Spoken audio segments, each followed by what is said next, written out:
last DAO call of 2022. I can't believe it because we're heading up to our anniversary on the 1st of January, so it's very exciting. And there's a lot that's been going on, and the one thing lately that really affects us big time is the ATPs. And as Lawrence just mentioned a little bit ago, he would give a little bit of an overview and talk about them. And that's the first thing I have put on the agenda today. Yeah, for sure. I'll expand a little bit on what it is, what it can do for us, and what the dangers are of it, right?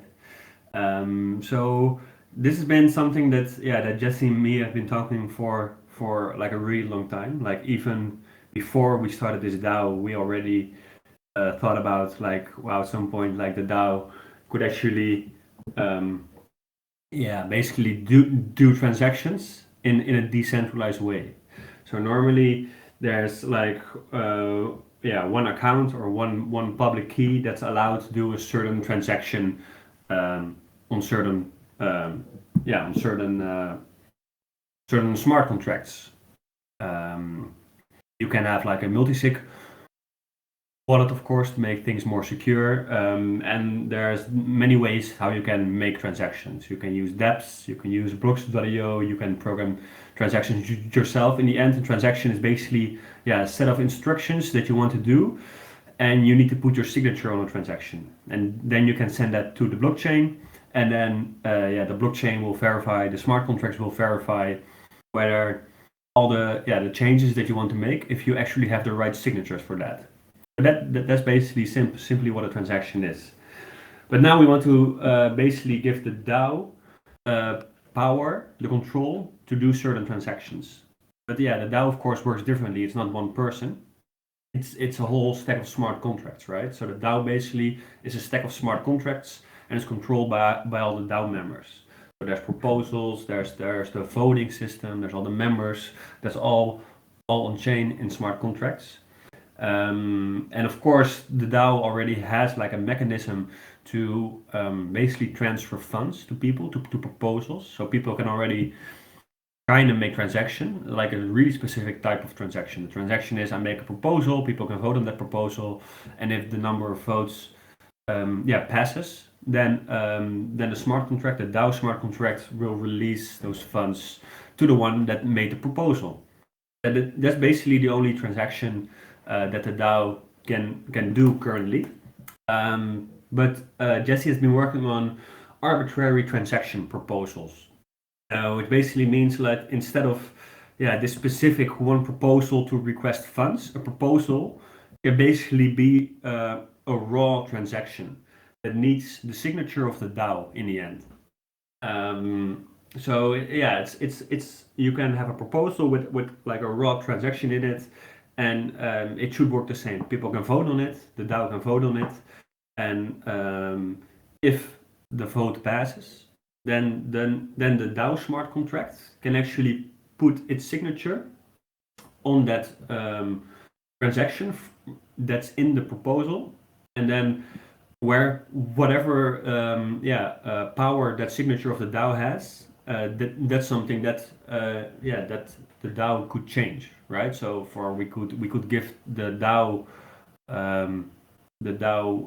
smart contract, we could give it the permission to change effect force fees, for example, or permission to change things in the DAO itself. Like over time, we can give the DAO more and more permission.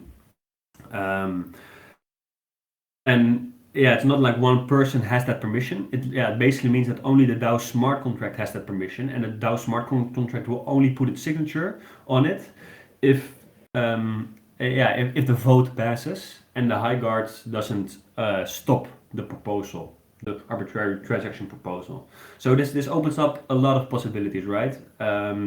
For the first thing that we're going to use this for is for basically electing the high guard. So it's a change within the DAO itself, right? So the DAO smart contract has the authority to change the high guards. But it can only be done through an arbitrary transaction proposal to change the high guard. So the high guards cannot change the high guards themselves. They have to go through an arbitrary transaction proposal as well to be able to change the high guard. So the only thing that the high guard can do is they can stop arbitrary transaction proposals, and that's basically in the beginning for me. I see it as a safe measure that we need. Because even though this is a powerful tool, arbitrary transaction proposals, it's also a bit of a dangerous tool, especially if we allow for custom arbitrary transaction proposals. So if we already know beforehand what exactly the transaction is, then it's not that dangerous. But if it's a custom transaction, it could be many things, right? It could even be a bit hard to see. It might take some time to be able to see what the transaction will actually do, right? And you could make a text in your proposal that's something completely different than what the real transaction that you also posted with your arbitrary transaction proposal is actually doing. So we have to make sure that that we still have the ability to prevent malicious transactions that could basically take over the entire DAO. These sort of things is what the high guard needs to watch out for and make sure that those things don't pass and don't slip through. But it's not. It like for me, I don't see it that the high guard has to make decisions whether they think something is like they want something, yes or no. It's more like, is it dangerous, yes or no. If it's like dangerous and malicious, then they should prevent it. But hopefully they never have to prevent like a proposal from going through, right? So that for me is an important piece of what the high guard should be doing. That's also a bit where the danger is in arbitrary transaction proposals. But once we have it, then it can open up so many cool possibilities that that I've basically been dreaming of for quite some time now, from basically the beginning of the DAO, that we could do these things with the DAO. So I'm really excited for the arbitrary transaction proposals to go through. And the first thing that we will vote on and that we will use them for is the actual high guard election itself. But I also see that Jesse joined the stage, so I saw that Jesse's been working on it in the smart contract. So maybe he can expand a little bit on how far along he is and how he is implementing the arbitrary transaction proposals. Hey, sorry for being late. I don't have a lot of time to talk, but I would love to listen in a bit. I can quickly go over that as well. I heard Lawrence, I think talking probably mid story, so I don't know what the original question was about. I hope you guys are all doing good. Merry Christmas! Good to see everyone here. So to quickly update you guys on the progress there. So I've programmed part of the feature already. It's in GitHub. I've been testing it. It's a bit tricky to test because of it's just quite intrinsic feature to do the multi-sig transactions on EOS, and it interoperates with this EOS-IO MSIG contract. So I've been testing that out, but the feature works like Lawrence described. So we will have it in place for so the proposal can be in the next cycle, which is on Friday. I think Friday is the 30th already of December. So we'll have it in there, and that would assign the high guard members that have been voted in. So it's a bit of an odd concept now because we already did the voting on who's going to be in there, and then the transaction that actually puts the high guard members in the EOS-IO authority, which is a technical place where they are registered. That will be voted on separately. But then after that cycle, the transaction executes and people will actually be instantiated. So that's the process. Yeah, nice. That's really cool. It's good that you made changes already. That's good to see. And I'm really excited to see it in the next cycle play out. Really fun. Yeah, me too. Yeah, we're gonna see it in in action. So it's gonna be exciting. Will the ATPs, are they, so do the High Guard explicitly If have to anybody has approve them? like any questions about how it works, or because it's like a bit technical, right? The arbitrary transaction proposal. Then yeah, then please just let me know. It can be here. It can be through DM. I'm happy to talk to people about it. So yeah. Do you hear me? Yeah, I hear you, DJ. Oh, okay. I thought my So- microphone was broken. Did you hear my question? Oh, I don't hear you, DJ. That might be me. I can hear DJ, but maybe Lawrence couldn't. You were like cutting him off. Sorry. No, I cannot hear him at all. Wait, let me rejoin. Oh, weird. Maybe it's something with Discord.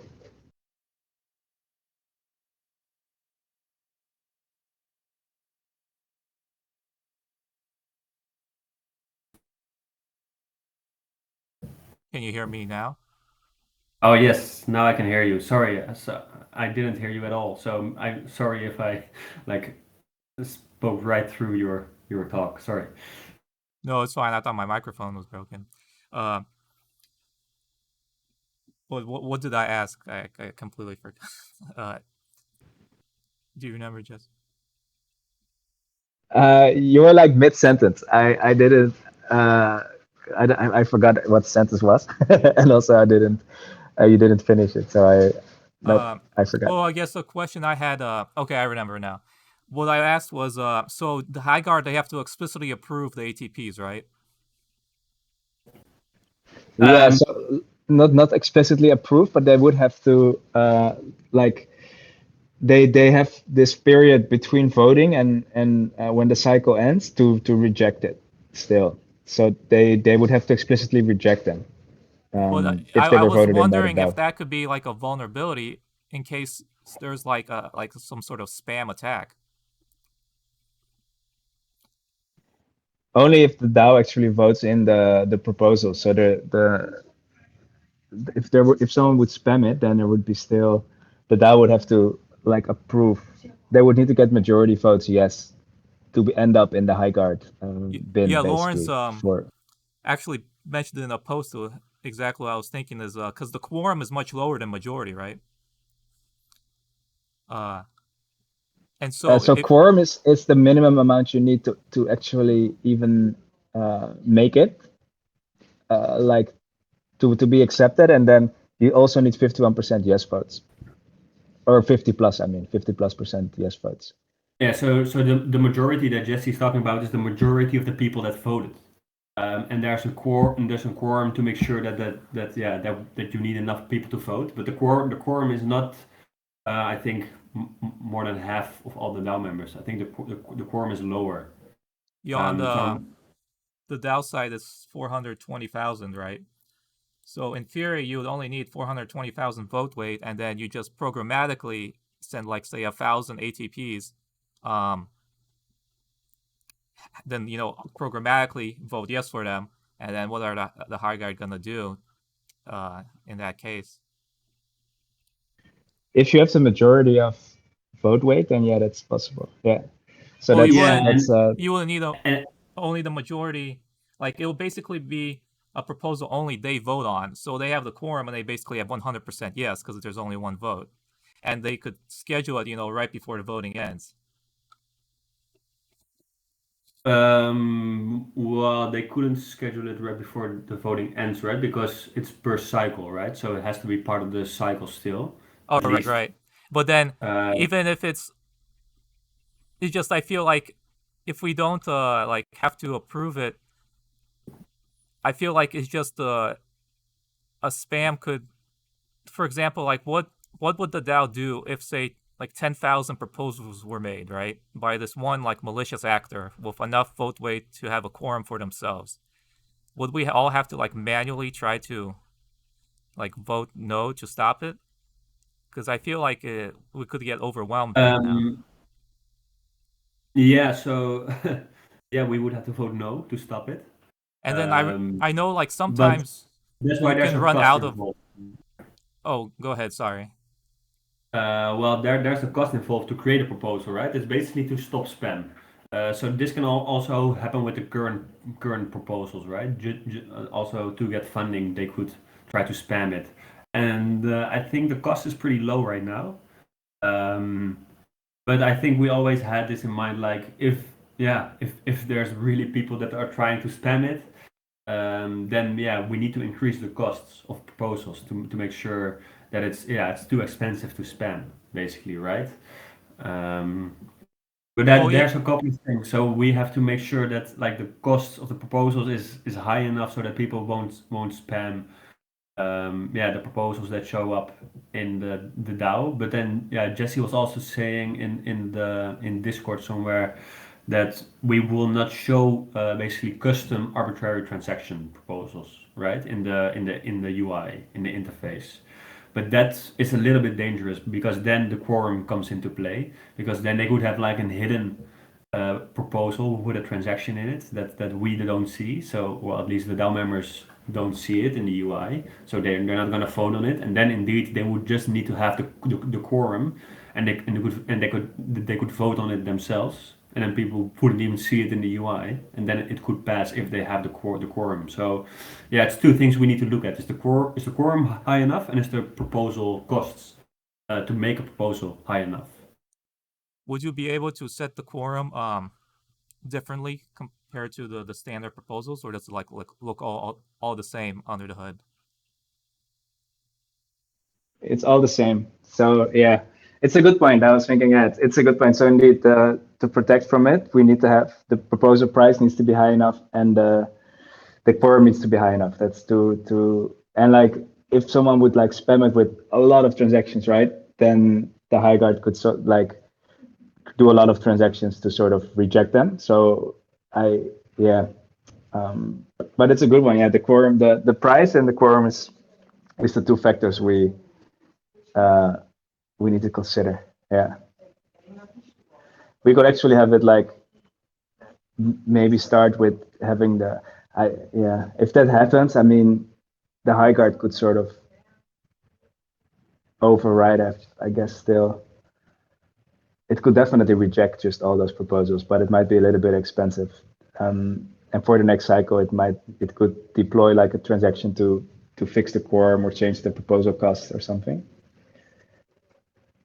Yeah, well, it's a good one. It's a really good one to bring up. I wonder how feasible it really is to do that. We should calculate some cost on how hard it would be to do. Go ahead, Rochelle. I was going to say I have two things I wanted to ask about with the ATPs, but keep going if you're not done. Yeah, just please go on.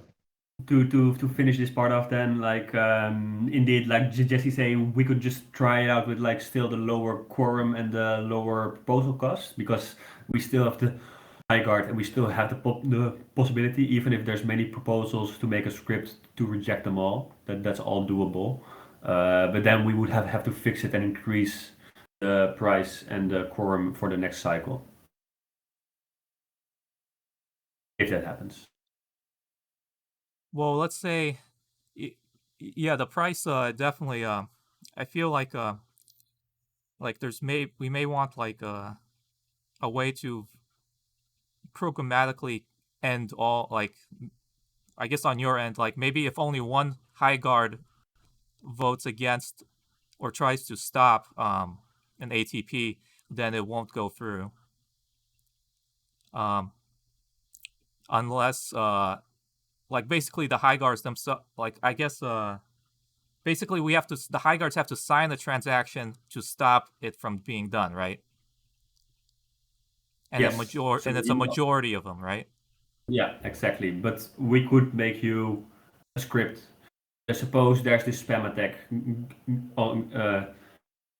happening, and it's like 1,000 proposals, right? Then we would write a script that all high guards could use to mass reject them, right? And we could share it with you. It would be like another page on the DAO that's just for the high guard, where we could mass reject all these proposals, or a script that you need to run. So if that happens, and if all those proposals are passed, so people they maybe manage to get the quorum or something, and they all pass those those proposals, then there's a bit of work involved, but it would not be that hard to create something where we can mass reject all those proposals, for example. Yeah, I think that would definitely be necessary because we don't want to, think about increasing the price by the time if it already happens, right? Then it's too late. And we don't want to increase the price right away.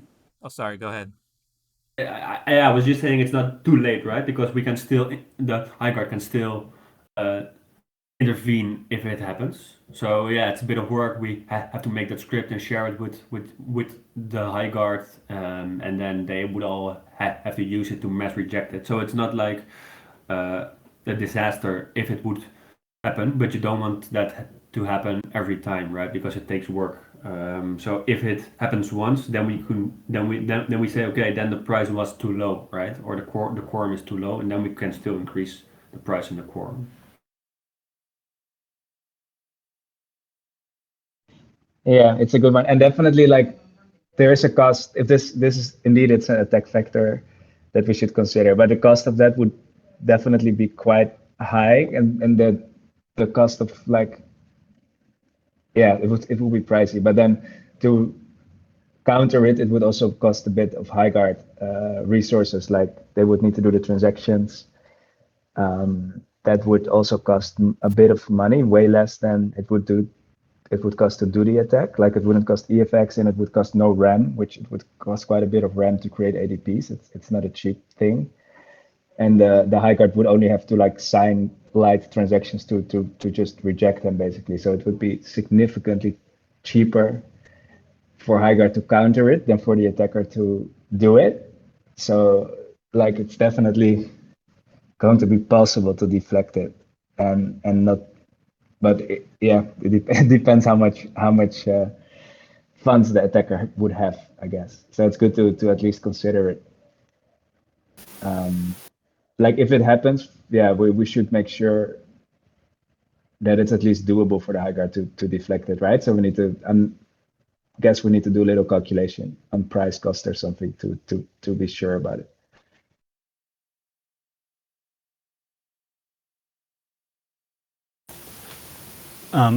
So I have a question about like the different scenarios when it comes to the high guards. How broad of a scope is this first ATP going to be with making for certain scenarios such as removing a high guard member? Is that included in this first ATP, or is that something that we need to define further down the line? The first ATP will include like assigning the initial high guard. So that's, I don't know how many people have been accepted now, but they would be assigned to the high guard permission all in one transaction in the next cycle. That's the first ATP, and then the high guard there will be two transactions that can be done afterwards. Basically, not in the first cycle of the ATP, but in the cycles afterwards.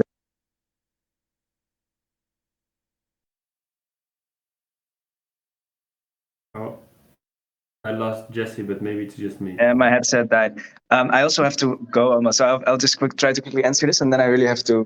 Sorry, but it's unfortunate, but I do have to go somewhere. So anyways, but for this one, so afterwards, there will be two actions you can do as an ATP, which is to add a member or to remove a member. So that's basically two actions that will be available in a smart contract on the high guard side. So this means, add and remove. Those will be in the scope afterwards. They will also be open for review before we actually deploy those two actions. So on day 0, we don't have these actions yet, but they are basically already programmed for deployment. So if the high guards agrees, these two are added, like add member, remove member, and then people that's will be the initial primitive, sort of naive way on how to remove and add high guard members. And then we would have to think about some other more advanced cases and also conflicting cases, like we described some of them in the proposal in Discord. Like if someone adds and removes one and both get accepted, like what's the order of execution? Like those cases we need to figure out. But that's more like, I think, advanced cases. So, and also if you would want to quit as a high guard member yourself, maybe you shouldn't be able to wait for a cycle. You should just be able to do that more straight away. But yeah, those are all topics good for discussion. I do have to drop off, guys, so sorry for being really short. I will be in Discord, so anything that pops up, please let me know. I hope there's a recording so I can listen back on this and give some more thoughts, because I think it's a really important, fruitful discussion, but I really have to leave now. So sorry. Have a great DAO call, and I'll be in Discord and discuss more with you guys about this. Hi, Jesse. Have a good one. Bye. Bye. Cheers. Thanks. Oh. Speak to you soon. Well, what I wanted to talk about, Lawrence, with this was with the ATPs, this will allow for automatic cycles to start and stop, right? Just you won't have to manually do this anymore? Yes, he's also been working on that. I'm not sure if that's exactly the same as this. Okay. But he's also working on improving that. Okay. For sure. And- because that's also a really annoying thing. Yeah. And the next one was, right now we just have the ATPs for planning to add in for adding a member and removing a member. But Mhm. this should also open up the ability for the DAO to be able to directly create campaigns, like make campaign, add tasks, assign qualification, remove qualification, and whatnot, right? Exactly. So Okay. so yeah, we can definitely, and that's also I think we could even make like maybe a channel for it, like what are going to be the next things that we will implement for the arbitrary transaction proposals. It could be a bit more related to the DAO itself, maybe first, like what's the like the price of a proposal.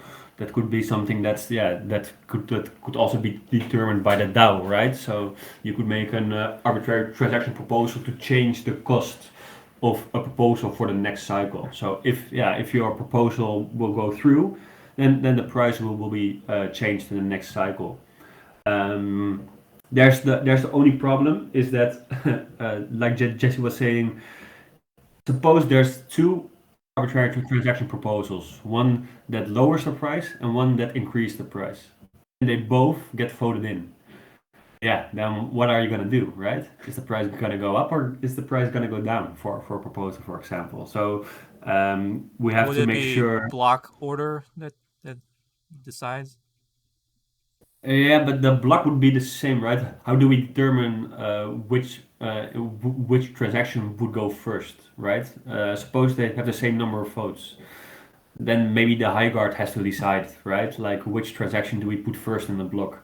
If Or the DAO ends up with it, yeah, or it would already be something, I guess. Would it just go by like when the proposal was assigned to the cycle? Yeah, but that doesn't really matter. It shouldn't matter when you assign it to a cycle, right? Because the cycle starts at the exact same time for all proposals, and then they are either assigned to it or not, right? So it would be a little bit weird to do it like that. So I guess for now you could say, like, if there's a conflict, the high guard can decide which one goes first. Maybe they can, yeah, but that would maybe be a little bit complicated. Like technically, we have the DAO decide in some way, but that might be a little bit hard. So it's something that we have to discuss. But that's probably a discussion we need to have when Jesse's also there, because it's also a little bit technical. So we need to know what's possible also on his side. But that's one of the challenges that we still have to fix. But it's already really fun to think about all the things that we can do with it. So we can change, basically settings of the DAO, the cost of a proposal, the length of a cycle. All those things could be changed, right? That's all DAO related. But you could also have, we could, for example, give DAO the power over a couple of effect force settings, like what's the fee that's coming in from effect force to the DAO. That could be something that the DAO votes on. And we could also have like a DAO requester account on effect force with some funds in it. So we could have proposals to fund that account. and we could have arbitrary transaction proposals to actually use that account to make campaigns and to add tasks, right? So you can have a proposal to add a campaign, or you could have a proposal to add a task with DAO funds, basically, on Effect Force. So yeah, that's all things that we could implement. It like technically, Jesse's gonna make it in such a way that basically all transactions would be possible. But then, of course, we would need to make it so that the UI only supports specific types of ATPs, and that we have good forms to also create those arbitrary transaction proposals. So, for example, the changing of the price could be a very simple form, right? Just you see the current price and you can put in a number for the price to create a proposal, and then you click submit, and then that's your arbitrary transaction proposal created to change the price. But some of like creating a campaign, for example, might be a little bit harder in the UI to make, right? So yeah, we would have to figure out which things we're going to support and which things we need. Yeah, the first thing, like Jesse said, is the high guard election. That's going to be the first, basically 3 transactions. Like the initial high guard is one transaction, adding of new people is another transaction, and removing of people is another transaction that you could do. And that's also something that we need to support in the UI, I feel. Indeed, like it is the idea that we'll build out different templates that anyone can use in order to specify certain parameters for certain actions. One that I have in mind that I think would be a cool use case is for the validation committee, where with then the ATP you can either blacklist or whitelist certain requesters, for example. And indeed, like we also want to create a way in order to create any kind of ATP, but we're still thinking about that. And like Lawrence mentioned, it's a bit, it can be dangerous if you allow anybody to put any kind of action into an ATP and then let people vote on it without people understanding what all of the actions taken might potentially do. Exactly. So validation is a very valid point. So maybe that's like a good bridge to validation that Rochelle wanted to discuss. But let me quickly expand a little bit on the validation part. How I see it is like there's indeed a couple of things that we could involve the DAO in the validation. I've been thinking about this for already quite some time, but it wasn't technically not possible yet. But this is a good step towards that. So one of the validations that we have, of course, is like the whitelist and a blacklist for requesters. But that's not an actual transaction yet, because that's basically just a UI thing, right? So for now, that's just something that's basically a change in GitHub. So that's still a little bit hard for me to see how we can do that in an arbitrary transaction proposal. But we also need to work on validating the actual tasks that people are doing, like the work that's being done, right? So there should be a way for requesters as well, maybe to reject work that the workers have done. But then we should decide what happens with those funds. Suppose a worker does a task, his funds are 3 days in pending, but in those 3 days the requester still has the time, for example, to reject his work. But then those funds are there, like basically locked. We could either send them back to the requester, but then the requester can also scam, basically, because he can have the workers do all the work and then ask all the money back. Another possibility is to have all those funds go back into the batch, so that the same task is being posted again, so that a different worker can do it. Then at least we know that the requester has to spend the funds on that task, but it's still, he could still scam multiple repetitions of the same task by keeping on rejecting it, right? So maybe there's another way, is that if the worker maybe disputes the claim, like the worker might say, no, but I did good work, then it might go to the DAO, and the DAO could decide like either the funds go back to the requester or the funds go to the worker. So that also might be something that we could involve the DAO with, right? Sure. Quit hacking my Google Workspace, Lawrence. There would need to be a way to aggregate this all, because I imagine it can get kind of tedious if you have to like dispute a single task, for example. Like Yeah, say, so like if yeah, you dispute so like say 10 or 50 tasks, and then it's like all one like process. yeah, so maybe we can indeed batch them together. So if all those tasks are from the same batch, for example, right? And he disputes them, then he disputes them all at the same time, maybe. And then yeah, we can either approve them all or reject them all. And then you don't have to go through all of his work. You can go through like a subsection of his work, right? So maybe 10% if it's a lot. And based on that, we can make a decision to vote yes or no, basically. But yeah, that's all things that we still have to build, of course. I think we would need a reputation system on top of this, so that way there's like for example, otherwise there's kind of a little point to it, because you could like on Binance Smart Chain, for example, you could just get a new wallet in like 5 seconds, right?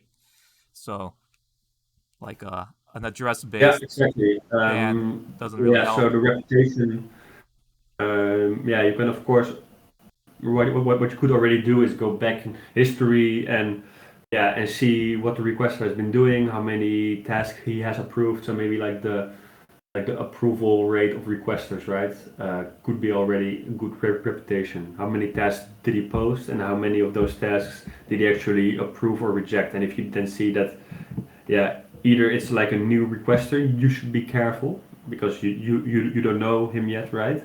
So it should be a little bit of a proven requester. And yeah, then if you see that he rejects 75% of all the work, yeah, then you have to really think hard as a worker if you want to attempt to do his work, yes or no, right? Yeah, I think that would be great. Like, and that probably should be already feasible, just tracking everything that happened and labeling it to an address. Yeah, exactly. It could even we don't even need too much of that in a smart contract, right? We could just show it in the UI. We can just retrieve the information from the blockchain, see all the validations that requester did, and then we can basically calculate his approval rating. And then same for the workers, we can see because with the workers we can just check if they're like because the workers who have accounts where they have thousands of tasks have more incentive to not cheat on anything, because they don't want to ruin the reputation of their account. And then ideally, like it also can add a useful qualification, like for requesters, make sure that whoever does this task has at least done a certain amount of tasks, not just some like generated account. Yeah, exactly. The only thing is that for that qualification, we would have to think about how we assign it, right? Because this information is not like something that we can easily retrieve in a smart contract. But maybe we can make something where maybe we have this validation button. Maybe we can use that to, at some points, update the qualification of workers with their correct approval rating score. And then requesters can use that score to, basically say, like, I only want users that at least already did like 100 tasks and have an approval rating of over 90% or something, right? That would be great to have. Yeah, I can imagine a cron job that would go through then their recent submissions and or other data points that we can use in order to assign the score.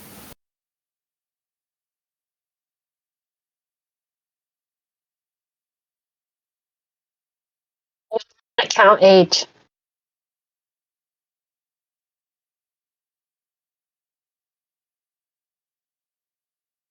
Exactly. There's Lawrence. But yes, you guys are. Ooh. Okay, my volume's working good.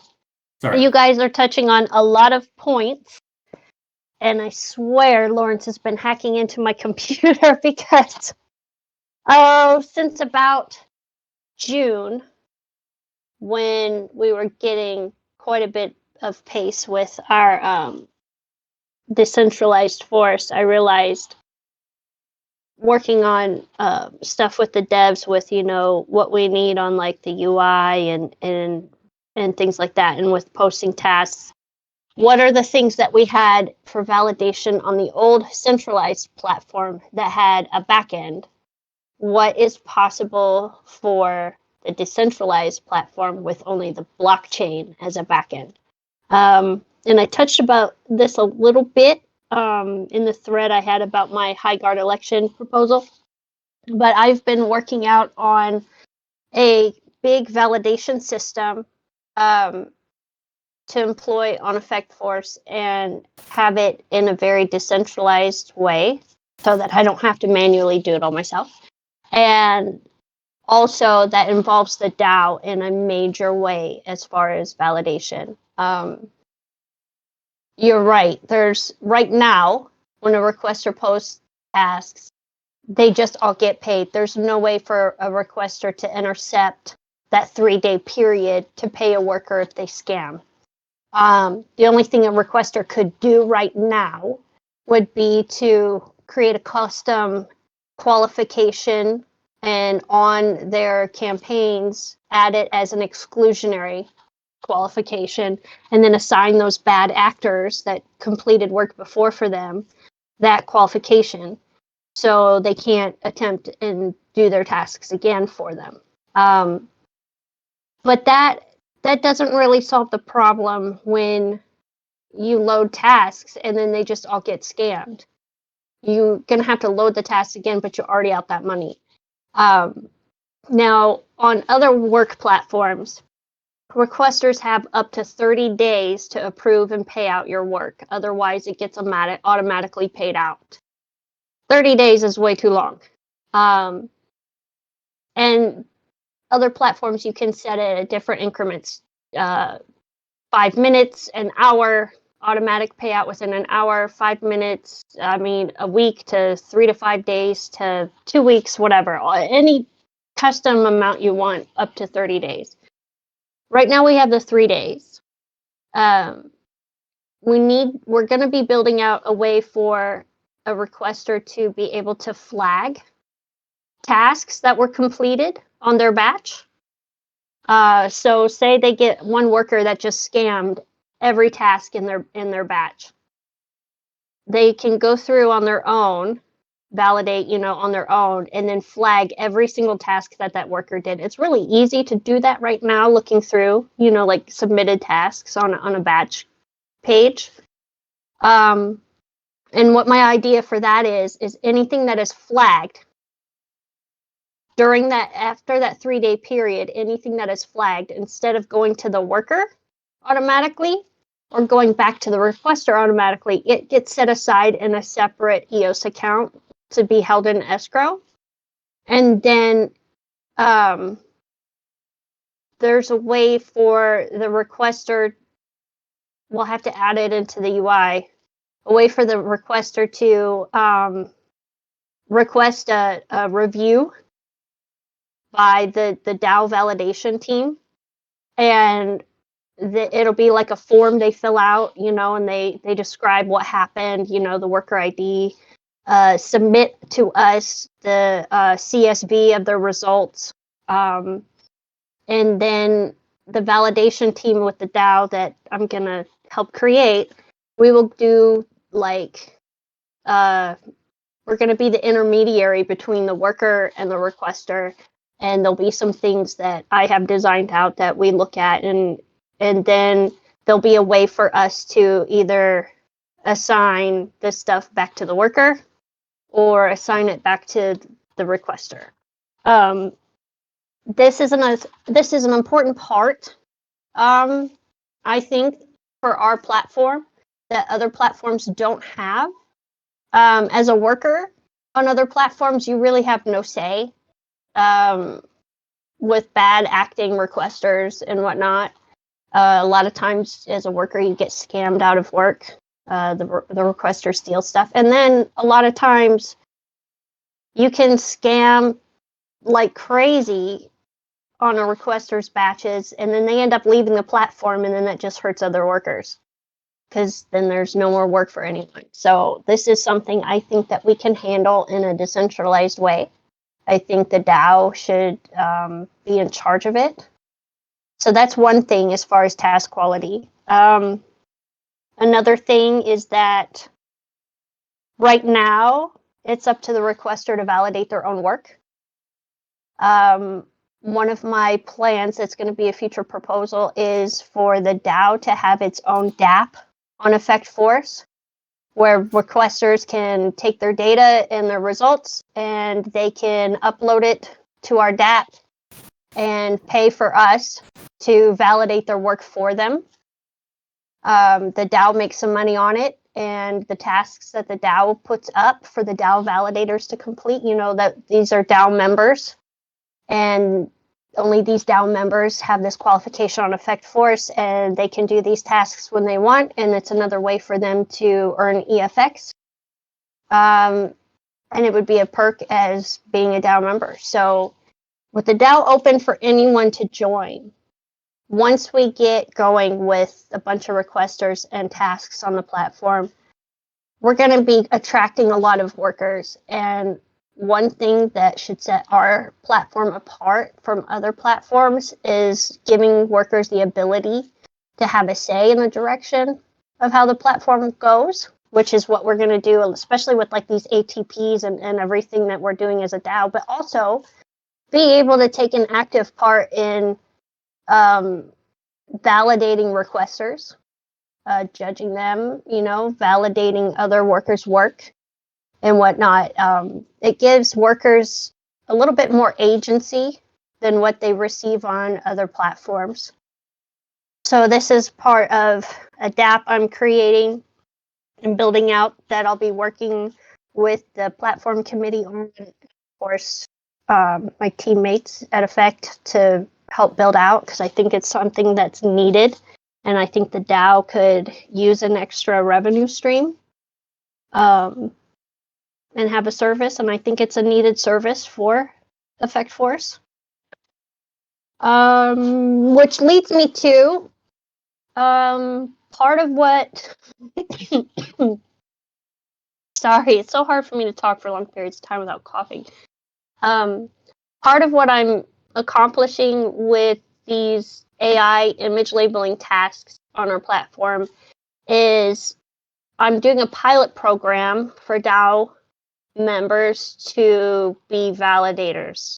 So I'm doing a pilot experiment to have us validate these tasks. So I'm doing an open call for any DAO member. You have to be a DAO member who wants to validate other workers' submissions with these image labeling tasks to get a hold of me, tell me the worker ID of your EffectForce account. And if you have more than one, if you have like an EOS and a BSC account and you have both and you don't know which one you're going to use, just tell me both worker IDs. And I'll assign you guys the qualifications so you can be the validators for these tasks. But I have a whole proposal I'm working on, a whole plan I'm laying out. I'll be showing it to my team, but then also showing it to you guys as part of the platform committee. There's a lot I want to do with it. And yeah, I'm really excited because with these ATPs, the DAO is going to need a way to be able to directly publish campaigns for these validation tasks, or directly publish campaigns to validate tasks from our clients when we have our validation DApp and stuff. And it's going to be needed. Everything from posting campaigns to batches to assigning qualifications to flagging workers, blacklisting workers from the platform, blacklisting requesters from the platform.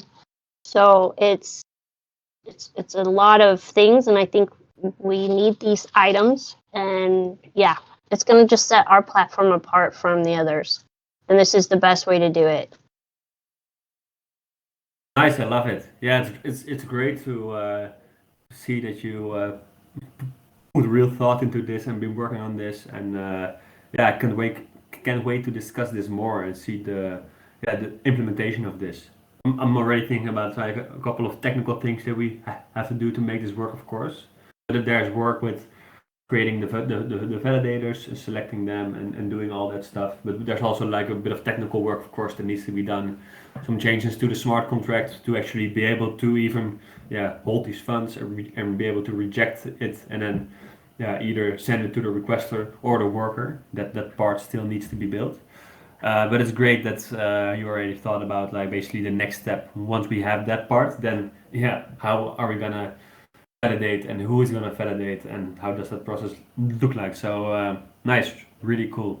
Yeah, that will really help. And I strongly agree with your point that it's not just the workers that need to be validated and checked. It's also the requesters, right? We shouldn't be a platform where the requesters have all the power, like some of the other platforms, where they basically post all tasks, and then the workers do all the tasks, and then they reject them all, or they reject them on very silly reasons. The rejection should only be possible if a worker really spammed the task, right? It should be clear, like, okay, this is not a valid submission, and then it should be able to reject. But it's great that that power is not in the hands of the requester, but you can ask like an independent committee, the DAO validators, to take a look at that. Exactly. And I mean, it's not just, say a requester flags all work from one worker and they just don't do a great job, but they didn't out and out scam. Sorry, requester, Mr. Requester. They didn't provide results to your liking. However, they didn't scam, so we've decided to award the task back to the worker, and our suggestions are for you to add a custom qualification to your batches and assign this worker a block qualification so they just can't do your work again. Exactly. I mean, that kind of stuff. It's, Exactly. And on MTurk, speaking of like rating requesters and whatnot, as a Turker on MTurk is solely only for the requester because that's their client. That's who they get the money from. That's who they care about.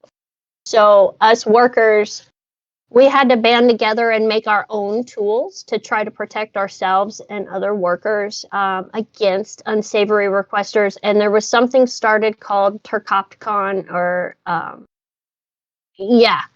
and basically we called it TO, and everyone would send the reviews about requesters they've done tasks for, and they would rate how quickly they paid out, how good the rate of pay for the task was, all kinds of things. And they would also report if they received any rejections from the requester. And these were tools that us as workers had to create ourselves, had to spend the time, resources, and everything to create for ourselves and use for ourselves for our own protection so we wouldn't get scammed out of things. And, that shouldn't have to be on the workers to band together to do on their own. With us, this is something that we should have already built in.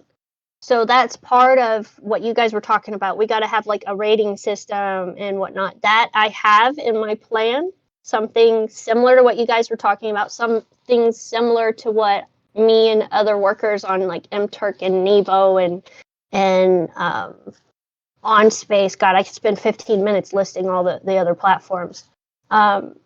Each platform, us workers created something a little different, cater to the platform itself that we're working on to help ourselves. And this should already be built in from the beginning and handled in a decentralized way.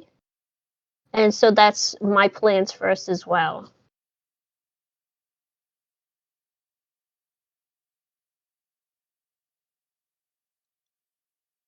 Yeah, I'm also really excited to hear how you're envisioning this and how you're using the community to better the community for the community. I think there's a lot of potential here. Yeah, I'm thinking so validation programmatically isn't that hard because you can just pull all the tasks from a campaign, right? And so I wonder if you could just I feel like you could have as many levels of you could have your like how many as many levels as you want. Like for example, you can validate your validation on top of that just by pulling the task results and then showing it all to the DAO validator. And so it seems like from this conversation, there's two aspects. There's the validation, which is not necessarily has to be DAO member, but it can be to encourage the DAO participation. And then there's the dispute resolution, which has to be the DAO because we have to decide and settle who is right and who's wrong in certain cases. It seems the dispute resolution is going to be the more trickier part of getting it just right.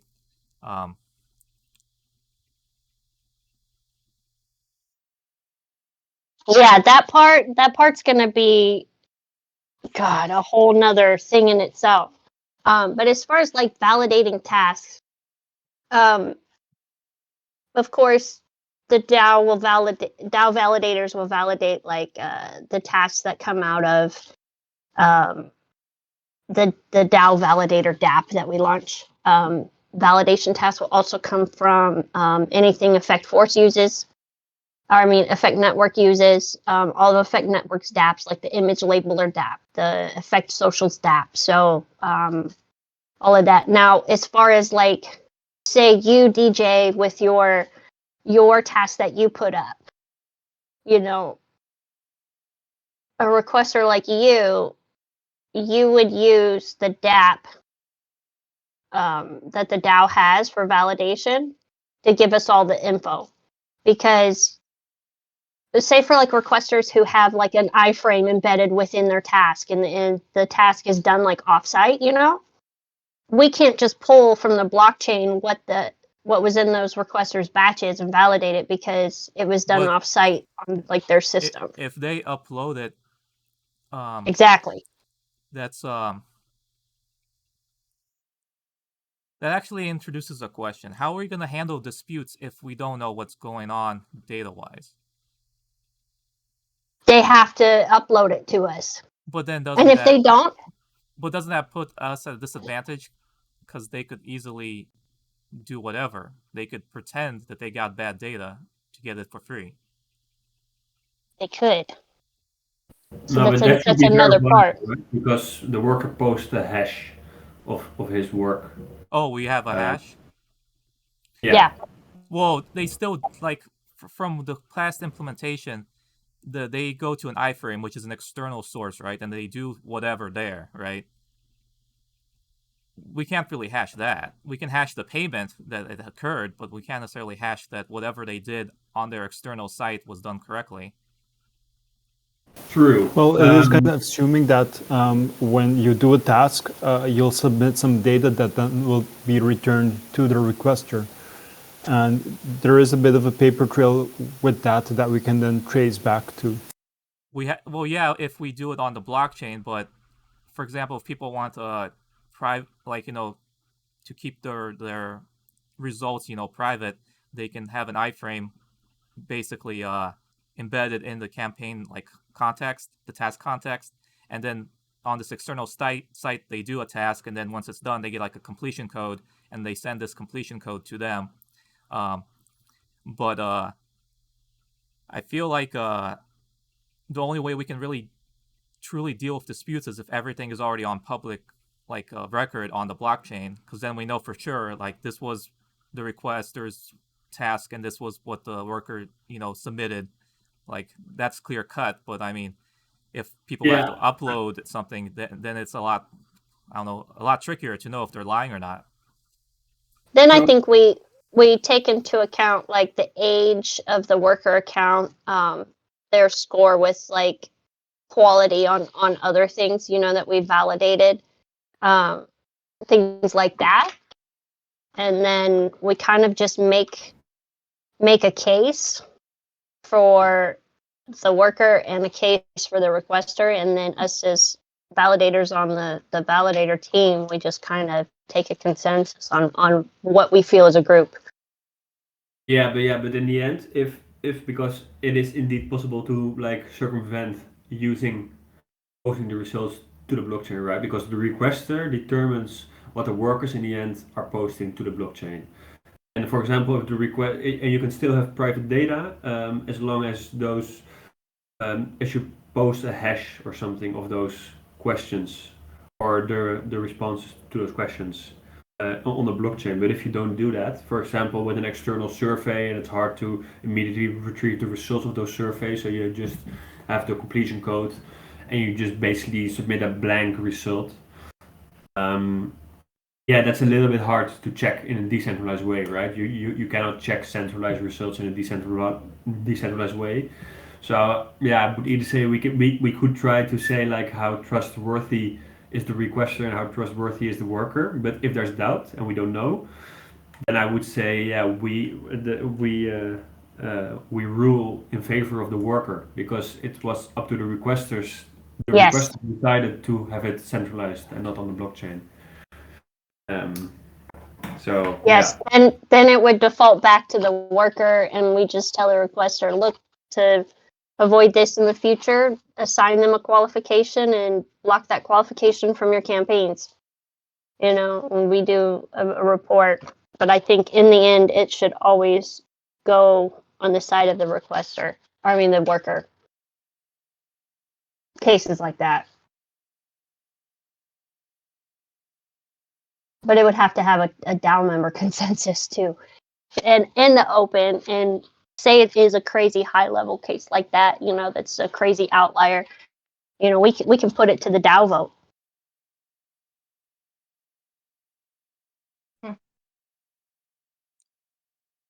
Well, That if would we be fun. put it to the DAO vote, wouldn't it expire the? Well, I mean, I guess this is just the whole process we're going to have to figure out for 2023, I guess. Yes. Experiment. It's an experiment.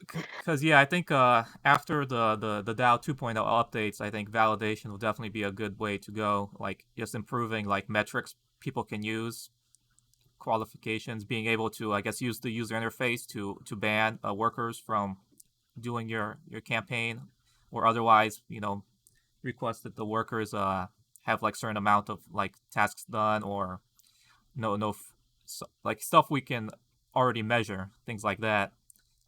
Yeah, and then after that, we probably will have to go for dispute resolution in a way that is scalable. So we're gonna want we don't want too many disputes happening and us not being able to deal with them. So I think yeah, those are two big chunks of things we need to start getting more competitive with MTurk and stuff.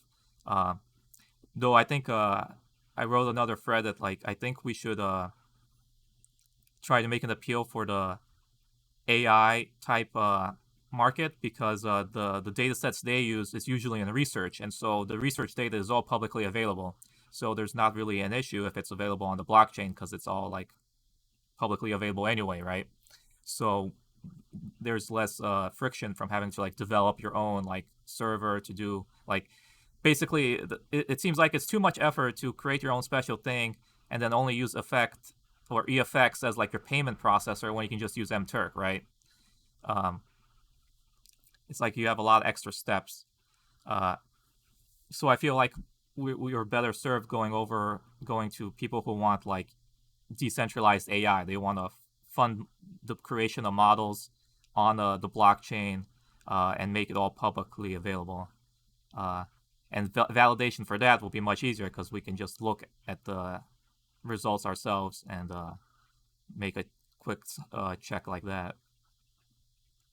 Here's something fun for you, DJ. It might change your mind on that. Have you ever posted tasks on MTurk? I have not. Okay. You need to create a requester account and go through the steps to post a task. I guarantee you, the everyday person or even someone that's a little more technically inclined, like me, It's impossible. It's next to impossible for the average person to post tasks on Mturk. Bree, no disrespect, you would not be able to do it at all. Oh, I can barely do it for our own. Yeah, it's not easy at all, and it should be easier than how they have it. It's ridiculous that they're so requester focused, and the steps you have to go through and things to post on there, it's nuts. So that's already one win that we have with our system, even with a not intuitive UI. I agree with DJ though about really focusing on the AI and the research end. Oh yeah. Like hugely, because even if you've got a bad worker in that batch, as a researcher, you're used to those outliers. You would just dismiss it.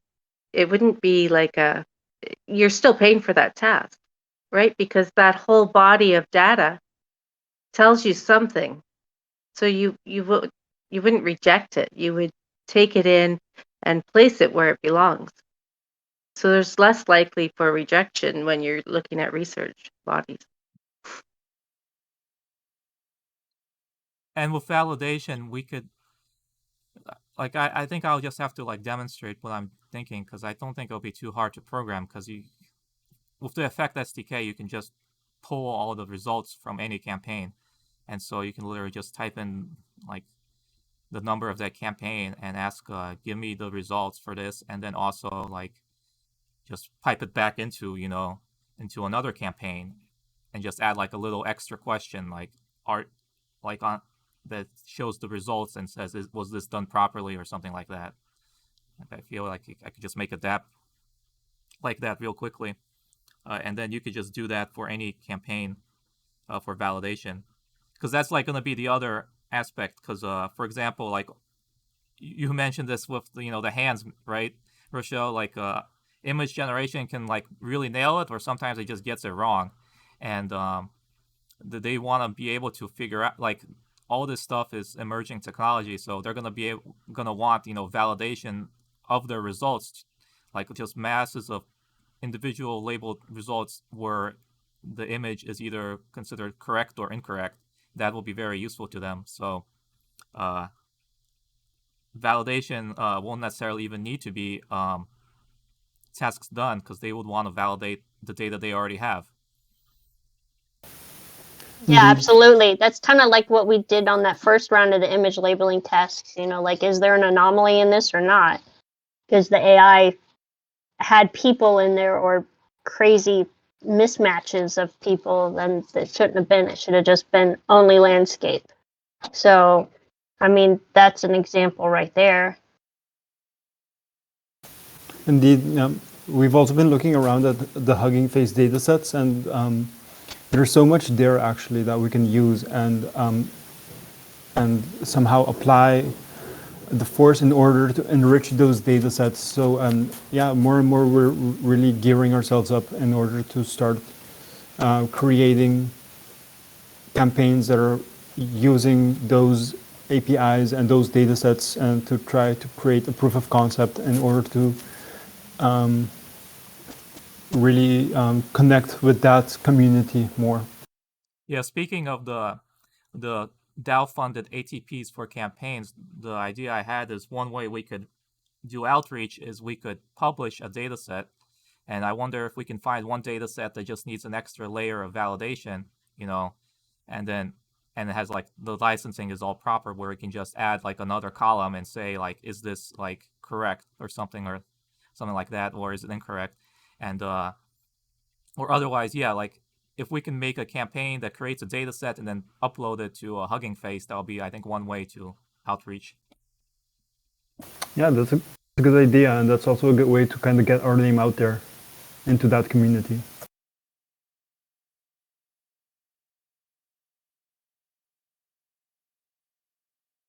Yeah, I think we're on the same page with that.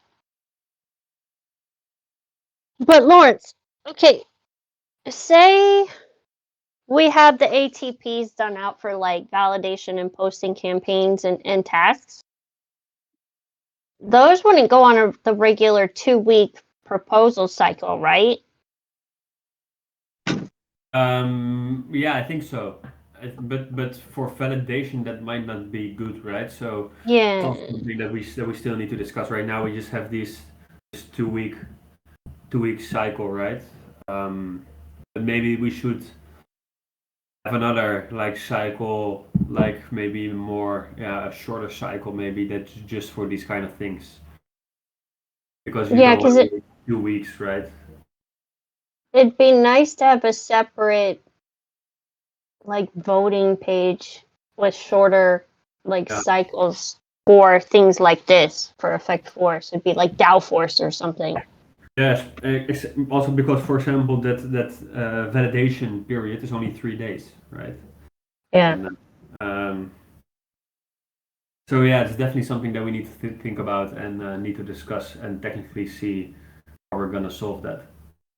But right now, it would just be a normal proposal, which follows a 2-week cycle, but that might not be good for the validation proposals. Well, it's not really a proposal, right? So maybe it should be completely separate. It should not be a proposal. It should be like an arbitrary transaction proposal, but in a different kind of structure, not in the 2-week cycle.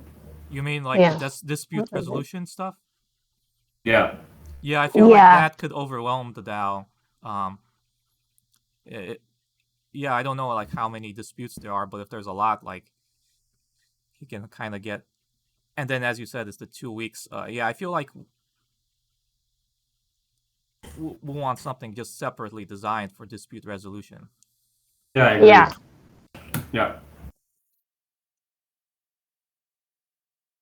So, yeah. But in the meantime, I'm going to do a pilot program for validation without the ATPs. And of course, it'll just be kind of me manually assigning qualifications to those of you in the DAO who are interested in doing the early validation tasks. So the image labeling one, the Twitter task, these kind of things. You would just be validating a previously submitted response from a worker. And then kind of working with me, giving me feedback on things and your thoughts. So that's going to be the events to kick off the year for the platform committee in the DAO.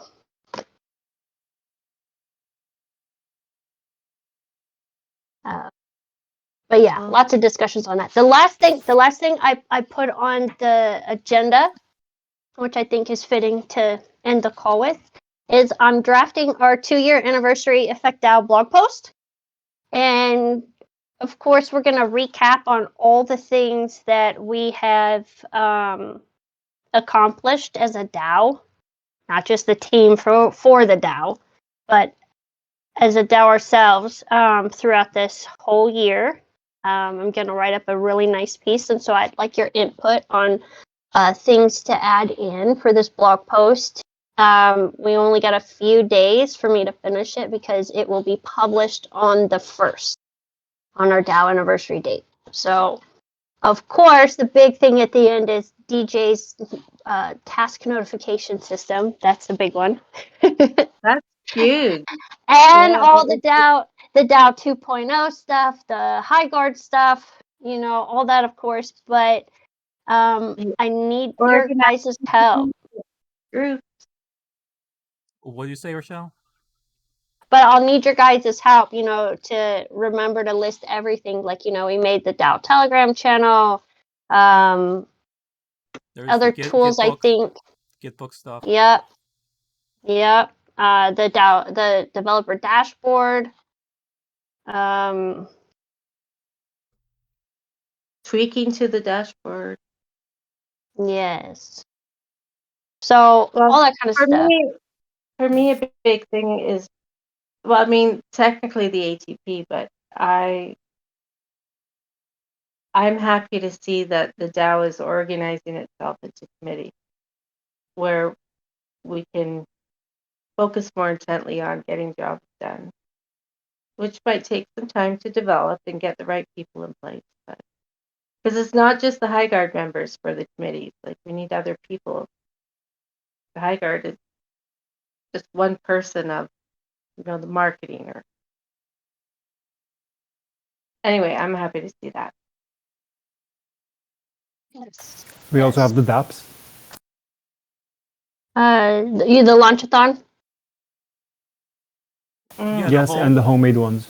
The whole progression, because the beginning of this year was the first hackathon while we still were at testnet, and so yeah, I'm pretty happy to see how developed the SDK is getting, because even I'm able to build some stuff now, and it's pretty straightforward, and I feel like it's pretty powerful already, and I feel once we get validation, like a process set up for, and also like good metrics for qualifications, so you can kind of say, for example, I want only DAO members to do my tasks, or I only want them to do, people who've done like 100 tasks already to do it, stuff like that. Like I feel once we get that, we'll have a pretty solid tool for microtasking. And you can just build what you want. It's pretty neat. I like through this year, I like the development since the beginning of this year on that. Yeah, I agree. So yeah, me as well. I'm really excited that it's been shaping up in this way where people can actually build upon it, right? That's harder achieved than you think. Like you cannot just build code and put it on GitHub and then think that people will build upon it, right? So you really need to make it in such a way that that's understandable, it's well documented, you have tools, you help people, and we're not completely there yet, but we're heading in the right direction. I agree there's still some big steps that we need to take in regards to validation, in regards to qualification, because I also think that I have many ideas for the qualifications as well. I think if we can filter on qualification values, that would also be really helpful. Then we can have qualifications for many things. Like you can basically build profiles for workers. Like you could have a value for age, or gender, or location, or language, or worker score, and you can say in a campaign, I only want people that have the qualification with the value between 20 and 30, for example, or a value with that's higher than 90%. If you can say these kind of things, then the qualification part will also be really, really cool. But yeah, I'm really excited for all the new things, and also excited for what the DAO is shaping up to be, especially with arbitrary transaction proposals. We really turning into a decentralized network with a DAO effect force, and that people can build upon. And if we just improve on a couple of little things, it shouldn't even be that hard. Then this can really blow up, and people can. It should be the de facto standard for microtasking. That's completely decentralized. So if you look at the advancements and developments that the BV has made over the past year, and then what the DAO has made over the past year, that's a lot. It's a lot. And you guys will see in my blog post for the Effect Networks end of the year one and stuff. And then you'll see the DAO one. If we continue this same momentum next year, what do you think we're gonna look like this time next year? It's very inspiring to think about. Yeah, through next year, I'm hoping we get those hackathons going again, because I think the first one, it was limited because it was testnet, but I feel like there are great participants there, and even Abdusamad, they're really great app there, and so I hope Jesse mentioned that this will be part of the roadmap, and is going to advocate it some more. So like with Pomelo, you can request, you can submit proposals as well for funding and grants like that. And for them, their goal is to like bring usage to the EOS ecosystem, because it seems like basically I'm not too keen on EOS history, but there was it Block One was the name? Like they didn't do enough. Basically, the perception was after they launched the blockchain, and it seems there's been a real community revival for EOS. Yeah. So like it seems like we should participate in their community, and I think it could be win-win for everyone, because we'll be building, because any dApp built on Effect Network is built on EOS. The relayer for Binance Smart Chain is only a relayer. Everything needs to happen on EOS. So if they want applications, we can help run the hackathons, and we can maybe invite them to be the judges for the main prizes, and then also have DAO prizes. I feel like we could set up something really cool between us all, and it could get a lot of excitement for everything. And when I look at the grants, the Effect Network is completely different from all the other grants. Generally, there's no other microtasking service there. So definitely, I think a lot of opportunity. And I think my best case, my ideal is if we can get grants for this, we just have every quarter a hackathon, a new set of dApps, and we're always voting on the best ones, funding others who want an infusement because they want to do a startup for their tasks and stuff like that, and then people building AI dApps, data sets or data set generators. I feel like that should be our goal for 2023, and I think it's definitely feasible if we can kind of get a good talk with the Pomelo and then the Effect. Not Effect, but EOS Network Foundation. Yeah, indeed. Thanks for sending through the grant program for the EOS Network Foundation. I'm looking into it right now, and we're planning on submitting an application for a grant with them. And yeah, it's really exciting. I think indeed, because of the platform that we can potentially really add a lot of users to EOS. So I think it is in their benefit as well to help us grow in order to attract new users, and I think we have a pretty compelling use case here.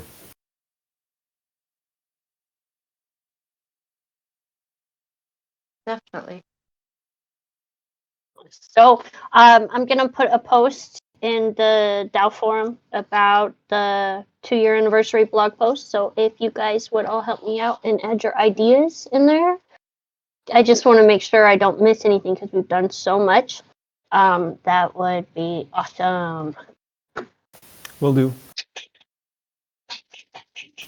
But I also have to leave, everybody. It was really nice talking to you. I hope you have a great change of the year. And yeah, I hope you have a great holiday still. And yeah, good luck with the cold.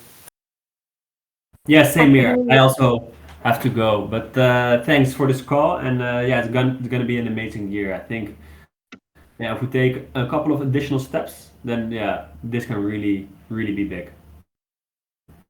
See you guys later. Happy New Year. Yeah, Happy New Year as well. Happy New Year, everyone. Yes, Happy New Year. We'll all be celebrating together on the 1st, the anniversary of the DAO. Yes, we will. Yay. Great. All right. Thanks, everyone. Yeah. Bye. Bye.